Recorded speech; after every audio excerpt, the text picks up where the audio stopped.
Magandang umaga, tanghali, hapon, gabi sa zodiac sign na Sagittarius, Lola Baby, nagpapakilala. Nagbalik na po ako sa dati kong pangalan, ha? Oo, yan. Kaya para lalong mas maganda ang reading. Yan ha, Lola Baby. Tarot reader. Yan ha, salamat ng marami. Isa lang pong like, subscribe, and share. So, bibigyan ko kayo ng reading, okay? So ngayon is April 20 to April 27. Let's see, okay? The energy surrounding sa inyong tinatawag personal life at sa inyong social life. At tingnan natin kung merong karmic lesson, karmic abundance, whatever karmic is, di ba? Para sa inyo. Yan. So simulan na po natin. Sagittarius, requested po ito ha. Doon po sa aking description box kung meron kayong mga zodiac sign na gustong ipabasa. Yan ha. Sunod na reading yan. Noted. Okay? Sunod-sunod na po. Yan. Sagittarius, your personal life. Diba? Ay, mukhang nagwewendang. Bakit malamig? Diba? It's like walang init, walang romansa, 'di ba? Walang aksyon, 'di ba? Yan. Marriage ba ito? Sa career mo ba, 'di ba? It's like tinatawag alapa, naglalayasan na, 'di ba? Kung tindahan, negosyo, investment, 'di ba? Yan. Mga tinatawag na partnership, naglalayasan, 'di ba? Yan. Ano ito, mabigat na ito, 'di ba? Maybe it has something to do about your health. Baka hindi na kaya, 'di ba? Ano 'yan? It's like napipilay. Okay, napipilay. May napipilay sa inyo. Maaring health, kapamilya, or career. Napipilay ang kanilang tinatawag na kinabukasan. Ay, yung kanilang maaring trabaho, ha? So, naririto, di ba? Yan, oh. Ang tinatawag na the Aquarius, di ba? Hindi ma-resolve, di ba? Yan, oh. Kita mo. It's like there is a confusion, di ba? Nagkakaroon ng tinatawag confusion, okay? The bottom card, okay? Ibig sabihin nito, kung may confusion, mare-resolve, di ba? Mare-resolve. Yan ha. Kailangan lang i-resolve. Harapin, di ba? Huwag takbuhan. Face your opponent. Face your enemy. Face your confusion. Yan, nag-English na. So, Santa Maria, Veronica. Yan, no? Ano ito? Di ba? It's like, walang ani. Okay?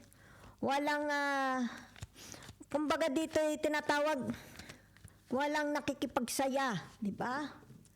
Walang kasagutan. It's like emptiness, di ba? Emptiness of your soul. Kalungkutan, di ba? Personal tayo. Yan na. The emptiness. You feel the emptiness, di ba? Sagittarius. Pero nakikita dito yung tinatawag na yan, oh, 'di ba? You don't welcome, hindi mo welcome kahit pa ito'y mga nakatiwarik, 'di ba? Nananatili ang tinatawag na pag-asa sa puso mo, 'di ba? Ayaw mo magalit, okay? So maganda, okay? Nabubuhayan, lumabas ang the devil in a reverse position, okay? Ayaw mong mawalan ng pag-asa. Yan, no? Kita ninyo. May buhay pa. Yan, no? Kita ninyo. Di ba? Personal life ninyo. Personal energy. Di ba? Yan, no? So, ibig sabihin nito, tinatawag na maybe you will change your attitude. You will change your way of communication, 'di ba? You will change your kung ano ito, 'di ba? Yan. Para magkaroon dito ng tinatawag growth, 'di ba? Ng tinatawag na blessings. Yan, oh. Blessings coming your way. Check your email. Yan, oh. Kita mo? May paparating sorpresa, 'di ba? Kasi naririto yung tinatawag yan, no? It's like a gift. Maybe you will receive a gift, di ba?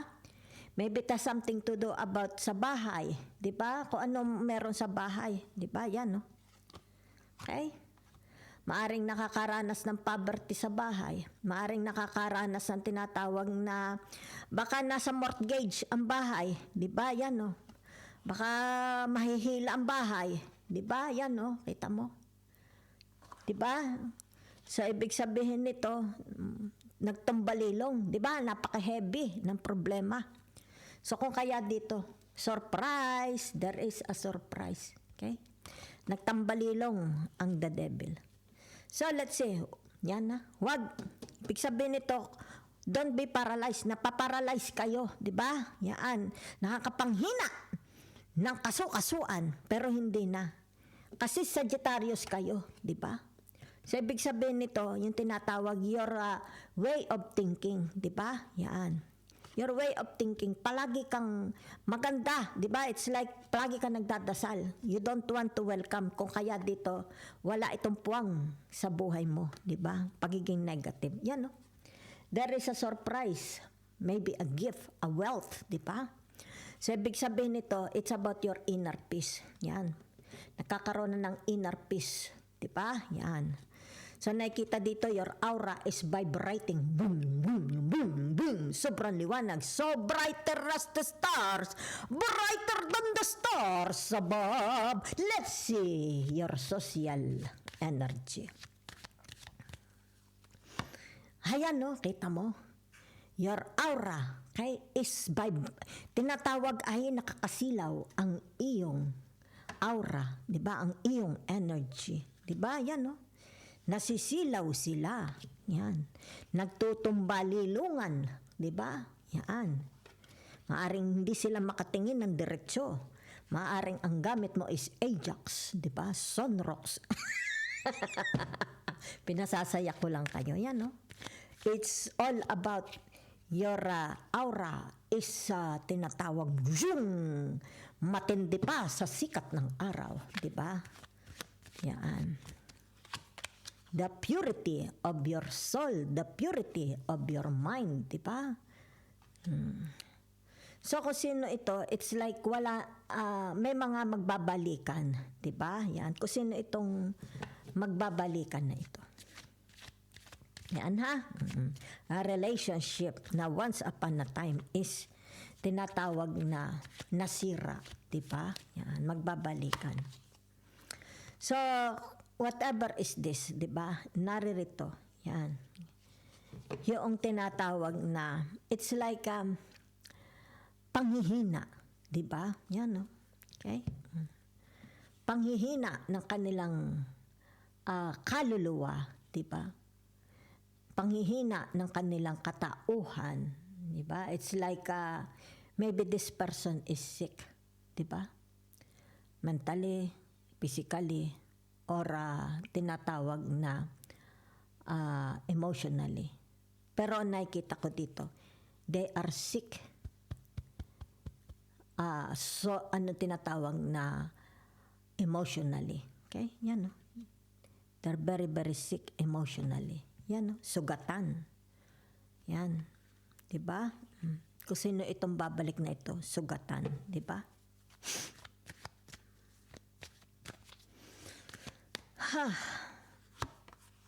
So, naririto, tinatawag na